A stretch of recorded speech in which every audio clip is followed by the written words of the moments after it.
श्री ज्ञानेश्वर महाराज संस्थान कमिटी आळंदीच्या वतीनं मी पालखी सोहळा प्रमुख ॲडव्होकेट राजेंद्र बाबूराव माप नम्र विनंती करतो की सर्व वारकरी भाविक व नागरिकांना नम्र आवाहन करण्यात येते की इंद्रायणी नदीला मोठ्या प्रमाणात पूर आला असून आळंदी शहरात प्रवेश करणारे नदीवरील चारही पूल पाण्याखाली गेलेले आहेत। त्यामुळे सध्या आळंदी शहरात येणं सुरक्षित नाही।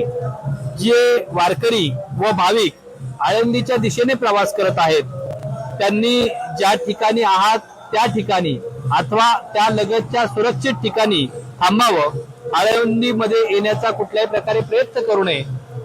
या ठिकाणी पुराची परिस्थिती पाहता आळंदी देवस्थाननं योग्य त्या सर्व दक्षता घेतलेल्या आहेत। महसूल प्रशासन असेल, पोलीस प्रशासन असेल, भाविक भक्त असेल, यांना नम्र आवाहन करण्यात येत आहे की आपण ज्या ठिकाणी असाल त्या ठिकाणी सुरक्षित थांबावं।